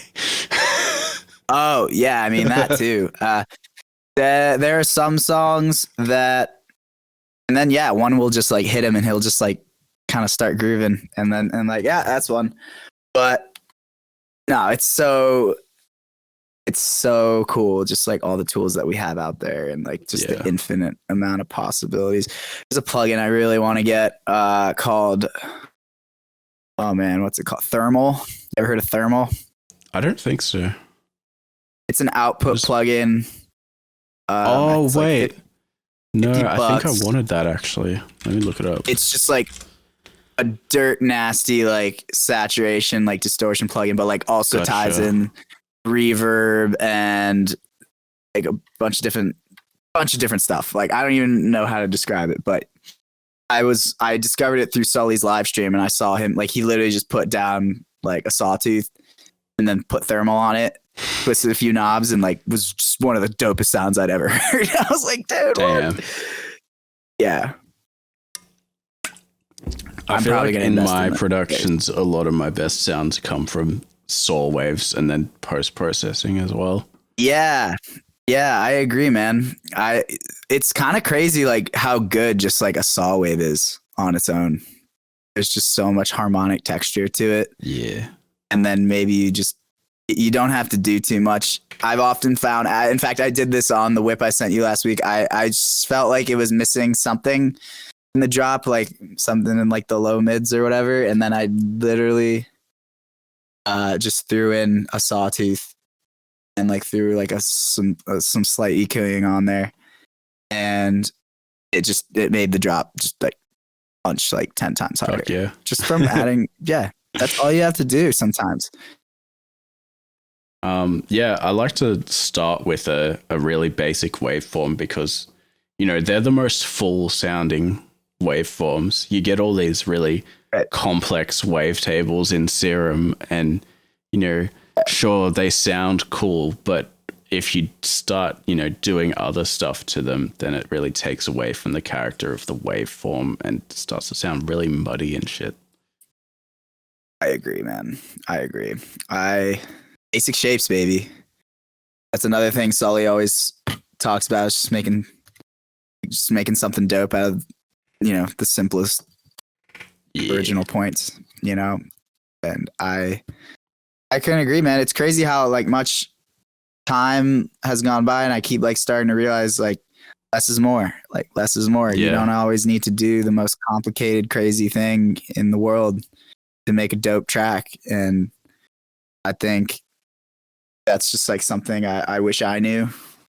Like it's so daunting. Like when you're just starting and you're like, oh my God, I got to learn how to do all these crazy, crazy things. And like, it is daunting for sure. But like, I think that's in terms of that mental conversation that we were talking about, just telling yourself like, hey, you can make something dope without doing like the craziest thing and having the craziest production techniques that nobody knows about, you know, which is obviously like good to have like tricks up your sleeve, but you still make bangers, man. It's okay.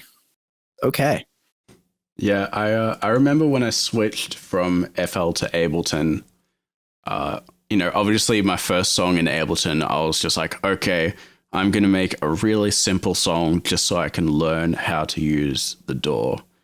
And then it turned out that song was so much better than like the next 10 songs I made after it, purely because it was so simple. It's like after I made that song, I was like, okay, I've got the hang of Ableton. I can start adding in all this other random shit now. But it's like, no, dude, that's not necessary at all. Like, all you need is the core idea, and then you just need like the fucking necessary sound effects and stuff to tie it all together. Don't go overboard. And I didn't learn this until very recently. Drums are so god dang important.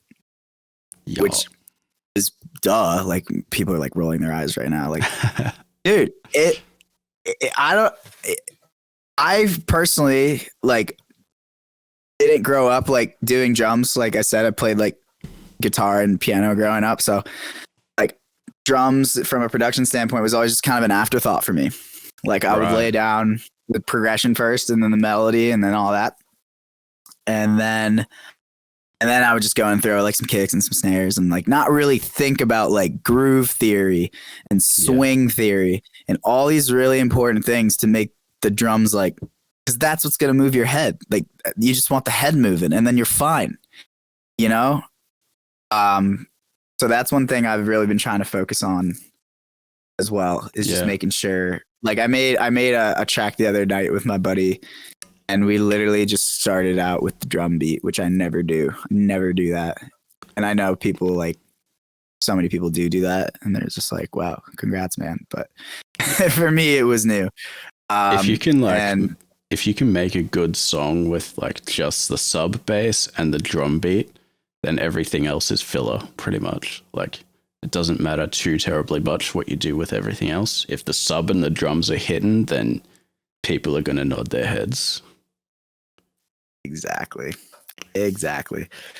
So, you know, for any producers who are kind of like just starting out that might be listening, definitely lock that in for sure. And I've been like working on my drum rhythms as well recently because, you know, I used to think that, you know, as long as there was a kick on a 1 and a snare on the 3, at least in dubstep, right? Kick on 1, snare on 3, then people would be banging their heads. But it actually turns out that sometimes, you know, like a little bit of things in between there can, you know, get people grooving even more, like just offbeat percussion type stuff. Interesting hat rhythms and fucking cymbals. Hat rhythms, yeah. Real quick pro tip. I learned this from Taboo. You want to get for your kick and snare, put a drum bus on that. Your kick and snares, throw a drum bus on that boy, and that allows you to beef them without clipping them. And there are also various other parameters. You can add various types of distortion, saturation, all that good stuff.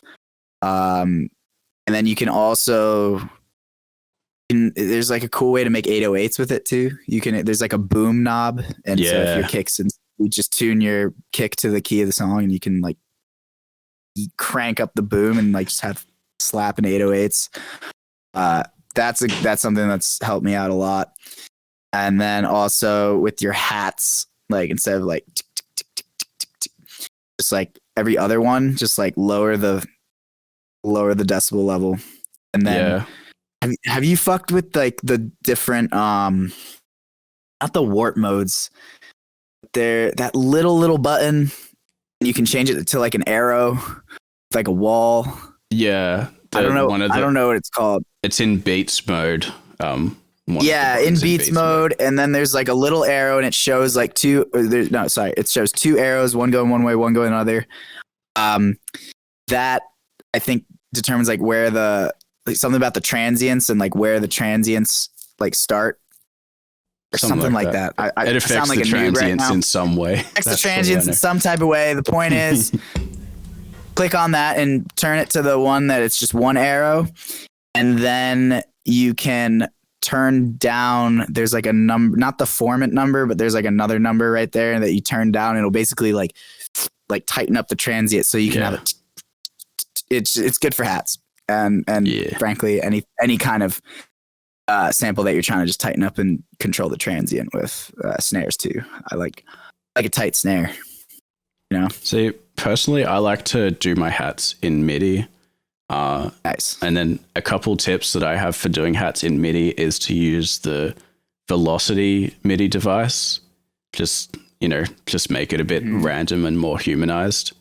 And in fact, also, isn't there like you can literally click and drag randomize like onto the velocity? Isn't there a way you can do that?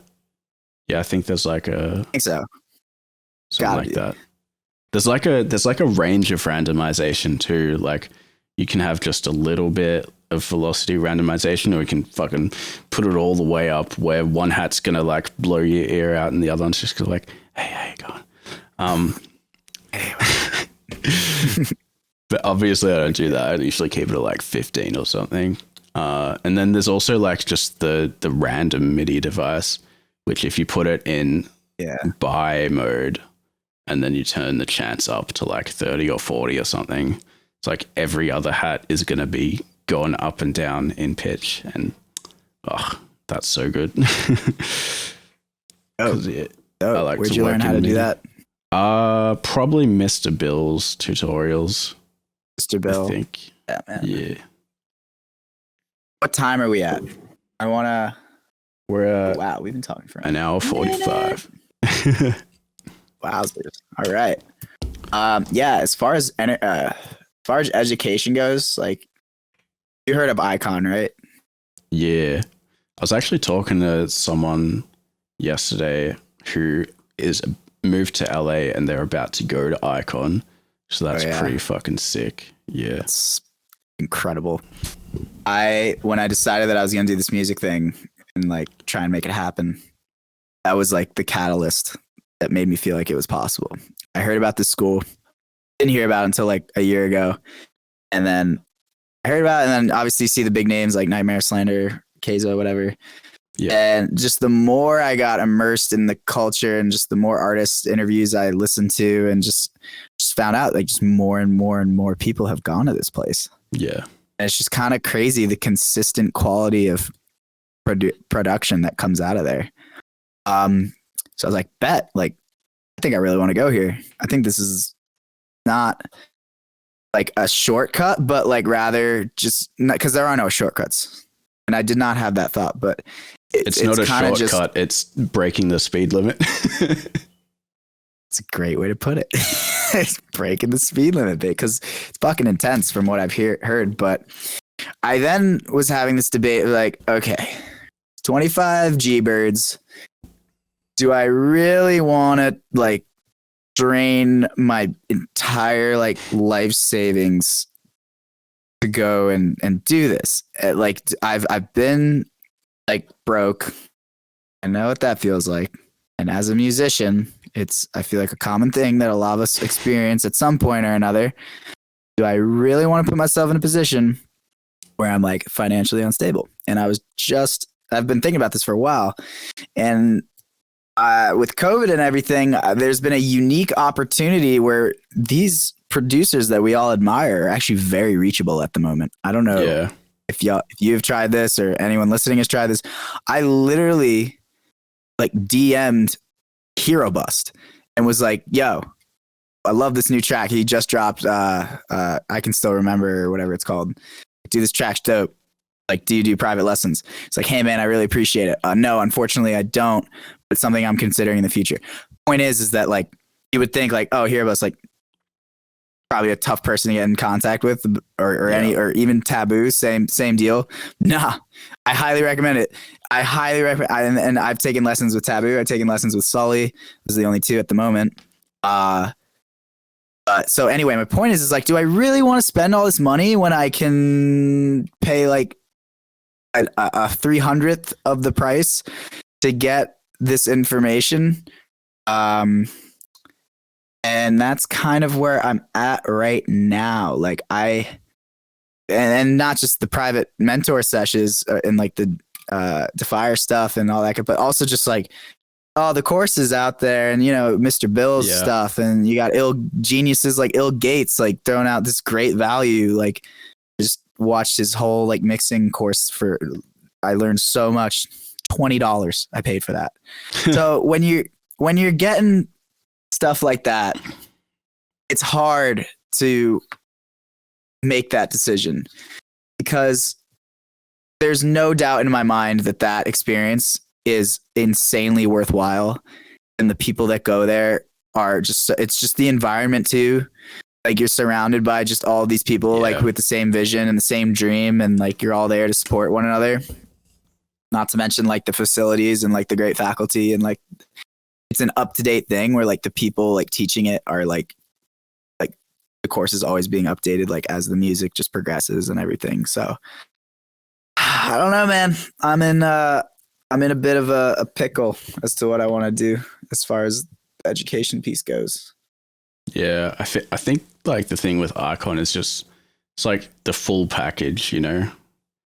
It seems everything like you could ever need. Yeah, it's kind of easy, or not easy, but like all the information that you could possibly need to enhance your actual music is available online. But it seems like Icon also helps you to build a brand, you know, start creating an image for yourself, helps you to get onto labels and that sort of stuff. Like a holistic approach. Yeah. Not just the production side. And also the opportunities that you could get from that. I mean, yeah. It's just A, you're in Los Angeles. B, I've talked to people who've gone there. You work hard and like you're solid and like you know what you're doing and like you're working hard as fuck and like the professors see that. They're gonna hook you up with opportunities in terms of just, like work placement or just like people to contact. That's the thing that I feel like I've heard from multiple sources. And obviously you don't want to make a Sippy like put it. She did like a live Q&A about it, and she put it really well. Like it's just like a business decision, right? And like any business decision, you need to decide if you're going to get a good return on your investment, right? And she said that you don't want to make a decision like that based solely on the fact that it would build you connections. You know, like theoretically, if you could learn all of the content or all of the curriculum on your own, and you were cool doing that, but you only wanted to go for the connections, and like you shouldn't do that because you can always make connections. You know. Yeah. That being said, I feel like it's just a more like structured environment for you to make those connections. You know, it's kind of just a focused place where everybody's kind of trying to do the same thing. And therefore it kind of just makes it a little easier in terms of like maybe identifying those opportunities. So yeah, I'm kind of just like venting about my thought process towards it. And I do like really want to go there. I think still it's just it's a lot of money, you know. That's the whole reason I moved back in with the parents, you know, to save up and everything. And that was my original goal. But then I was thinking like, well, maybe I should just like move to some big city, like, or even not even a big city, but like an up and coming place that I feel like is a little slept on, but has a lot of opportunity. I think Tampa, Florida is one of those places. I don't know if you know much about that spot, all I know is that like Denver, Colorado, yeah, apparently they're like big for bass music. Denver's really great for bass music. Absolutely. That was going to be my next one, but I would argue that Denver at this point is like also starting to get really saturated and really expensive. That's kind of thing, right? It's like, remember how we were talking about going to like apps before they blow up? Same thing with cities, man. Same deal. And I think, I don't know. I also like Florida a lot, like I mentioned. I don't know if I said that earlier. Florida gets a bad rep, but I love it. Yeah. I love the Florida men and women. Florida man. I think I'm a Florida man in this. I live in Connecticut, by the way. Oh, okay. Which is like, I don't know if you know your states, but it's just northeast of New York City. So it's in like the top point. Like if you're looking at a map, it's like up there in New England, as it's called. So yeah, not much of a music scene going on up here in Connecticut. I got to be real with you. Which is why I don't think I discovered bass music until I was in college down in Virginia, because simply just don't have it up here. It's crazy. Oof. Fuck. Yeah, big oof. So when I'm in like, I was like in the gym a few weeks back and I was like wearing my Excision shirt. Some dude like came up to me and like tapped me on the back. He's like, yo! I didn't know like there were other headbangers up here. And I'm like, me neither. Meanwhile, we're like, it's like 50 other people around just like watching us have one of those like moments. And we're just like, okay. I fucking love those moments. Me too, man. Me friggin' too. Well, I think, do you think you would ever go to Icon? Just to wrap that. Oh man. Up? I think if I had the money, like absolutely. Well, absolutely. Yeah. Yeah. But like even just being able to move to America in the first place, that would take a lot. And then also going to Icon. That is like, that's a thing too that I never think about, is like how I feel like so blessed and privileged and grateful to like live in the States and be like a United States resident. Like, cause I know it's not easy for y'all, especially in these times, but even before, like all the dubstep disciple boys that came out of like London and the UK, like had a lot of like trouble like getting over here. Not just disciple, but like anybody who comes from UK, because there's a lot of those. Yeah, it's crazy. So gratitude is everything for me. Like, and I think a lot of people are starting to hop on that wave, and I hope everybody listening does that as well. I just like helps me deal with stress. Just remind myself of like, if things aren't going great, I got this at least, you know. It could be like way worse. Do you practice like daily gratitude in your journaling as well? I wish I did, but I don't. I journal not like every day, but I still try to make a point to do it. And yeah, it's something I mean, and I used to not do it at all. So the fact that I'm doing it to some capacity is like, I'll take that, you know. And the journey is long. Exactly. Self-development, like, as long as you're putting one foot in front of the other, like you're doing it right.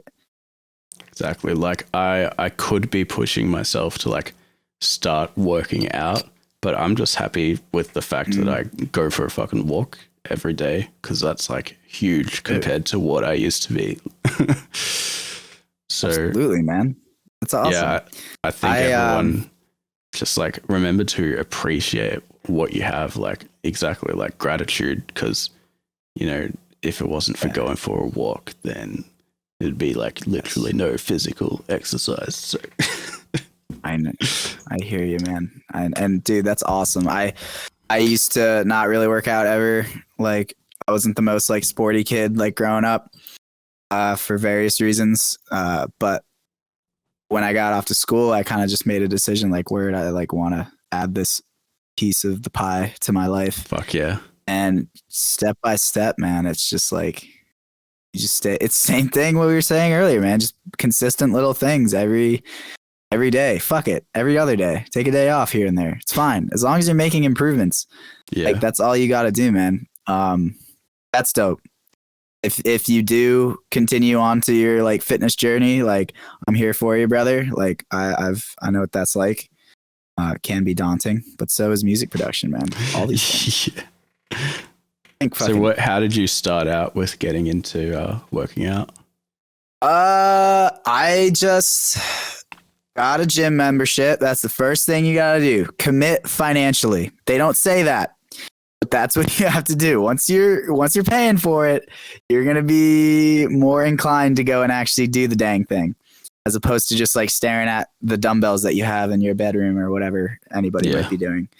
Once you're committed financially, that's the first thing. Same thing. It's like buying your dog. Okay, well, I spent all this money on this thing. Like, I got to do it. I got to at least open the damn thing, right? Walk in the place. Get a lay of the land. Like, your first day. Don't even just get on the treadmill, maybe walk, do a little jog on the treadmill, kind of survey the scene, understand like where the different pieces of equipment. Oh, by the way, I'm no like fitness guru for the record. I'm a very, very average like gym guy. Like, I'll go like do basic workouts, but like enough to just like stay in shape. Yeah. But this is all stuff I was like super anxious about back when I was like starting, and I know a lot of people are, right? But you just accept the fact that you're the new guy. That's it. And then you just familiarize yourself with where things are location wise, so you at least know where you're going to do whatever it is you might want to do. And eventually you just kind of like hit a point. You have to stay consistent with it. You have to do it. You can't take like a week off, because it's like, would you ever take a week off from producing? I'm sure we all have, but like, or fuck longer than a week. God knows I've taken off longer than a week in the past. But like when you do that, you lose the momentum. Yeah. It's all about momentum. And eventually you want to get into what is known as the flow state. And this applies to not only in the flow state, but eventually, and this applies to like literally everything in life. And it's studied in like many cultures. It's like the ultimate point of focus where it feels effortless and you are genuinely enjoying yourself. And it is the epitome of like human creation and human development. That point where you don't have to like think about what you're doing, essentially. Exactly. It's just coming to you. But you only get to that point once you've done the buildup. Like you're pushing that boulder. The boulder doesn't just start moving at the speed you might want it to. You got to build the momentum. And I remember like every time I go through slumps where I don't work out, like right now, I haven't worked out in like 6 weeks. But I know that when I want to get back in, it's always like, oh, I'll do it tomorrow. Or I'll start on Monday. It's like, no, start today so you can get the bullshit out of the way. Because the first day back, you're going to be so unproductive and you're just going to feel like absolute dog poop. Same with that whole week. Might be the same, but you just need to get it out of the way so that the real momentum can start. And that would just don't overthink. Like practically, like don't overthink what you're doing. Just make it a routine to get there, and eventually the algorithm will start feeding you different like YouTube videos and stuff to watch. I'm just joking, but like you can look this stuff up, but it'll notice if you start taking it's so true, man. I can't believe I just said that, but it's so accurate. Like if you show the slightest bit of interest and start making it a routine part of your life, like they'll find ways to help you out with it, which is good. And it's also scary as fuck at the same time, but like, let's be positive. It's cool. You know, so I would just kind of like start looking up like different like fitness trainers like on YouTube, just like doing various exercises just to kind of understand like the basics of how muscle groups work together and like different ways of kind of activating them. But don't worry about all that, man. Just worry about the consistency of making it a regular part of your life and fitting it into your schedule. And once that's taken care of, the rest will come naturally, bro. Exactly. Yeah. Once it's like a routine thing, like a habit, everything else just like starts to fall into place. Hey, me personally, I think the number one reason I would fail when I do fail at things and I do fail or just maybe not have as much progress as I'd like with something, the biggest issue I deal with isn't the actual act of doing the thing. It's the actual like putting it just into the pie that is my life, you know, just fitting it in. Because once you're actually doing it, you'll realize that it's not as bad or difficult as you may have thought it was. Yeah. Like oftentimes in the past, like I've thought about doing something so much more than actually doing it. And it's like, dude, just do it. Like the amount of time you're spending thinking about it not only takes more time to doing it, but also takes more effort. Like takes up bandwidth in your brain, dude. Yeah.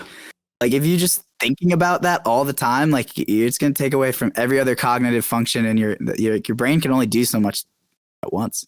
And this is something I deal with every day with work too. Like in terms of like, you know, just worrying about all the stuff I have to do for work one day, like in my actual job, like I find I spend just way more time worrying than actually doing. And I find that like the actual act of doing it is fine.